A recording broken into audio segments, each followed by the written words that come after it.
সেটা কোনো সমস্যা না, কিন্তু ভারতকে প্রথম আমরা আপার হ্যান্ড, পাকিস্তানের উপর আপার হ্যান্ড নেওয়ার সুযোগ করে দিয়েছি আমরা ৭১ সালে। কেউ বলছেন যে না, আওয়ামী লীগকে দল হিসেবে নিষিদ্ধ করা দরকার নেই, এদের যে নেতা কর্মী যারা অপরাধের সাথে জড়িত তাদেরকে বিচার করা হোক।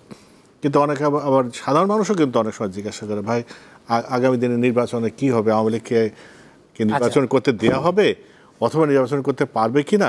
আপনি একটা পার্সপেক্টিভ বা একটা ন্যারেটিভ বলেছেন যেটা আওয়ামী করণ থেকে যদি মুক্ত করতে হয় কি কি করতে হবে। আওয়ামীকরণ, হ্যাঁ, কিন্তু এখন তো মানুষ, তো সাধারণ মানুষ এত কিছু বোঝে না। সাধারণ মানুষ এটা বুঝবে, এটা খুবই সহজ জিনিস। কারণ হলো একটা, আপনাকে প্রথমত বুঝতে হবে, ধরেন একটা সহজ উদাহরণ দেয় জিনিসটা সাধারণ মানুষ বুঝবে।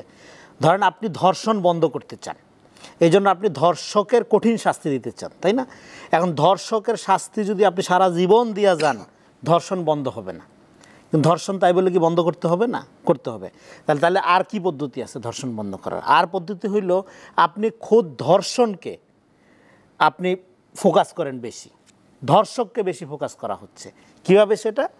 আপনি এমনভাবে কনসেপ্টটাকে, আইডিয়াটাকে সমাজে আপনার পরিচিত করান যে women is something like that unrepeatable, যে নারী এমন একটা সত্তা যেটা রেপেবল না, রেপ করার বিষয় না। তদ্রূপ ঠিক সেইভাবেই রাজনীতি এমন একটা বিষয় যেটার সাথে আওয়ামী লীগের কোনো সম্পর্ক নেই। আওয়ামী লীগ এবং রাজনীতি একটা সেপারেট এন্টিটি। আওয়ামী লীগ একটা ফ্যাসিস্ট এন্টিটি, আর রাজনীতি হলো একটা জনগণের অধিকার, সাম্য, মর্যাদা, ইকুয়ালিটি, মানবিক আপনার কি বলে প্রসপারিটি, এগুলোর ব্যাপার। এগুলোর সাথে আওয়ামী লীগের কোনো সম্পর্ক নেই। তাহলে কি? তাহলে কিন্তু এই আওয়ামী লীগ আপনাকে রুল করতেছে। এই আওয়ামী লীগের বিশাল কালচারাল ক্যাপিটাল আছে, বিশাল মিডিয়া ইন্ডাস্ট্রি আছে, তার পাচারের বিশাল অর্থ আছে। সে যে ইন্ডিয়ান প্রপাগান্ডার কথা আসলো, এটা নিয়ে একটু পরে বলবো। হ্যাঁ, সে লবিস্ট নিয়োগ করতে পারতেছে, তার মিলিয়ন মিলিয়ন ডলার তার পাচার করা আছে। তো ফলে এই শক্তিটাকে সে নানাভাবে নানা জায়গায় কাজে লাগাইতে পারে। কিন্তু এইটা যে রাজনৈতিক শক্তি না, তার প্রমাণ তো আপনার শেখ হাসিনার পালায় যাওয়ার মধ্য দিয়ে পেয়েছেন। ইভেন সে প্রপার ফ্যাসিস্টও না, সে স্কেপিস্ট ফ্যাসিস্ট, মানে পলায়ন পর ফ্যাসিস্ট আর কি। হিটলারের মতো কিন্তু আদর্শবাদী ফ্যাসিস্ট না। ফ্যাসিজম আমরা একটা গালি হিসাবে ব্যবহার করি, এটা কিন্তু গালি না, এটা একটা রাজনৈতিক আইডিয়া।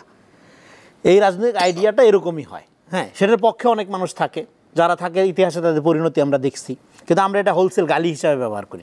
এটা গালি হিসাবে আমি ব্যবহার করতে বলতেছি না, আমি বলতেছি এটা একটা রাজনৈতিক আদর্শ, আইডিয়া। হ্যাঁ, এখন আপনি জানেন যে এই গ্লাসে বিষ আছে আর ওই গ্লাসে চা আছে। হ্যাঁ, তা আপনি বিষটা কি এখানে সার্ভ করবেন না। তা আওয়ামী লীগ এরকম একটা পয়জনাস পলিটিক্যাল আইডিয়া, যেটা আপনি সমাজে যদি এই পলিটিক্স রান করেন, তাহলে সমাজে এটা আগামী 100-200 বছর পরে যদি ফ্যাসিবাদ আসে, সেটা কি ভালো হবে? তাহলে আপনি তো একটা জাতি নির্মাণ করবেন, একটা পলিটিক্যাল কমিউনিটি নির্মাণ করবেন, তার জন্য তো একটা পলিটিক্যাল এনভায়রনমেন্ট লাগবে। সেখানে যদি একটা ফ্যাসিস্ট আইডিয়া পলিটিক্যাল আইডিয়া আকারে থেকে যায়, একটা ফ্যাসিস্ট চিন্তা যদি পলিটিক্যাল চিন্তা আকারে থেকে যায়, তাহলে তো সমাজে আগামী দিনের রাজনীতি তৈরি হবে না। এই জন্য আমি বলতেছি আমরা এখন একটা আওয়ামীময় পরিবেশে আছি। আপনার আওয়ামী খাসিলত আসর মুক্ত হওয়ার পরে বাংলাদেশে কোন ধরনের রাজনীতি তৈরি হবে, সেই আলাপ শুরু হবে। আমরা এখন ওই আলাপে ঢুকতে পারিনি।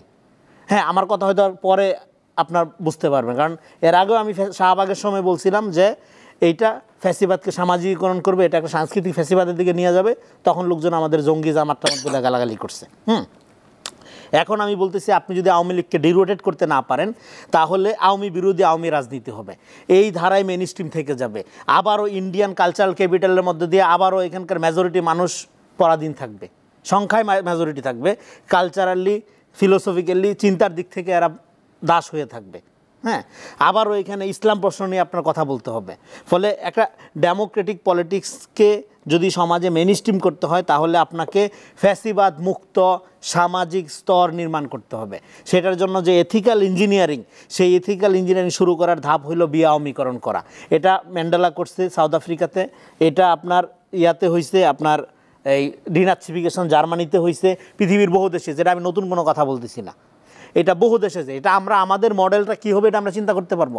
আমার চেয়ে বহু জ্ঞানী লোক এই দেশে আসছে, তারা চিন্তা করতে পারবো। আমি এটা আওয়ামী লীগ ক্ষমতা থাকতে এই কথা আমি বলতেছি। আওয়ামী লীগ একটা গণহত্যা ফেস করার ঝুঁকিতে ছিল, এই কারণে তারা ক্ষমতা ছাড়ে নাই। তারা যখন এই যুক্তি দিত, আমি বলতাম না, আপনারা কনফেস করেন যে আপনারা ভুল করছেন। মানুষ মাত্রই অপরাধ করার অধিকার রাখে না, ভুল করতে পারে সে। আওয়ামী যে সমর্থক যে, সে ভুল করছে, আর যে আওয়ামী লীগের আপনার পদধারী নেতাকর্মী, তার উপর অর্ডার ছিল ছাত্রদের হত্যা করার বা আক্রমণ করার, সে ফৌজদারি অপরাধ করছে। ফলে দুই অপরাধকে তো আপনার আলাদা করতে হবে, করে আপনি নতুন রাজনৈতিক বলয়ে প্রবেশ করেন। এটা হলো এক নম্বর কথা। আর আমার দ্বিতীয় নম্বর প্রস্তাবনা হলো ভারত প্রশ্নে আমাদের এখানে পুরা পলিটিক্সটা 54 বছরে একটা উল্টা পলিটিক্স করা হয়েছে, শুধু রং বললে হবে না। দেখেন, রাষ্ট্র কনসেপ্টের সাথে বন্ধু বলে কিছু নাই। রাষ্ট্র তার যে সভারেন এন্টিটি, তার যে সার্বভৌম ক্ষমতা, এটা সে ক্লেম করে এনিমি পারসেপশনের উপর ভিত্তি করে, ফ্রেন্ড পারসেপশনের উপর ভিত্তি করে রাষ্ট্র তার সভারেন্টি ক্লেম করে না। এটা বেসিক কথা, সহজ সাধারণ কথা, মানুষজন বুঝবে আমার কথা আশা করি। তো ফলে আপনি যখন বলেন বন্ধু রাষ্ট্র, তার মানে আপনি আপনার রাষ্ট্রের সভারেন্টিকে মিন করেন না। কোনো রাষ্ট্রই আপনার বন্ধু না, ভারত তো নাই। ভারত আমাদের কাছে কৃতজ্ঞ থাকবে কেন? কার্গিল যুদ্ধে মার খাওয়ার পরে একমাত্র 71 সালে তাদের সাথে আমাদের যে ওই সময়ে তাদের সাথে আমাদের যে মৈত্রীটা হইল, মৈত্রী বলবো সেটাকে, সেই মৈত্রীর মধ্যে দিয়ে তারা প্রথম পাকিস্তানের সাথে আপার হ্যান্ড নেওয়ার সুযোগ পাইল, সেটা করে দিছে আমরা। আমাদের স্বাধীনতা যুদ্ধ হয়তো 9 মাস লাগছে, এটা তো 9 বছর লাগতো, কিন্তু এটা যেহেতু শুরু হয়েছিল এটা আমরা শেষ করতামই। হ্যাঁ, অস্ত্র তুলে নিচ্ছে সাধারণ মানুষ, কৃষক জনতা, সে দেশ স্বাধীন না হইয়া যায়, বছরের পর বছর গেরিলা যুদ্ধ হইতো, কোনো সমস্যা নেই। হ্যাঁ, সমস্যা নেই, আমার জীবন যাইতো, গেছেই তো জীবন, তাই না? তো সেটা কোনো সমস্যা না, কিন্তু ভারতকে প্রথম আমরা আপার হ্যান্ড, পাকিস্তানের উপর আপার হ্যান্ড নেওয়ার সুযোগ করে দিছি আমরা 71 সালে। ফলে ভারত কৃতজ্ঞ থাকবে, আমরা না। আমরা তো জীবন দেওয়ার জন্য নামিয়ে গেছিলাম যুদ্ধে। হ্যাঁ, তো ফলে এটা তখন ওইটা মিউচুয়াল ইন্টারেস্ট ছিল 71 সালে সহযোগিতা, সেটার জন্য আমরা কৃতজ্ঞ, অসুবিধা নেই। কিন্তু কৃতজ্ঞতার মানে এইটা না যে সম্পর্ক দেখেন চিরস্থায়ী না, ঘরের সম্পর্ক চিরস্থায়ী থাকে না। আর তো আপনার এক রাষ্ট্রের সাথে আরেক রাষ্ট্রের সম্পর্ক, পৃথিবীতে বহু রাষ্ট্র আপনি পাবেন ঘোষিত শত্রু রাষ্ট্র, তারা কিন্তু দুইটাই পাওয়ার, নিজেদের পাওয়ার সভারেন্ট মর্যাদা নিয়ে টিকে আছে। যেমন চায়নার আপনার আমেরিকা, রাশিয়া আমেরিকা, এটাকে বন্ধু রাষ্ট্র, একে বলে একজন আরেকজন বন্ধু রাষ্ট্র।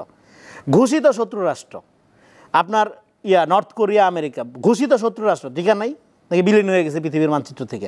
ফলে আমি মনে করি ভারতের ব্যাপারে আমাদের একটা জাতিগত ঐক্য লাগবে। এই অভ্যুত্থানটা একই সাথে এইটা ভারতের ব্যাপারেও আমাদের একটা জাতিগত ঐক্য তৈরি করছে, সেটাকে আমি মনে করি জাতিগত একটা অবস্থান আমাদের লাগবে।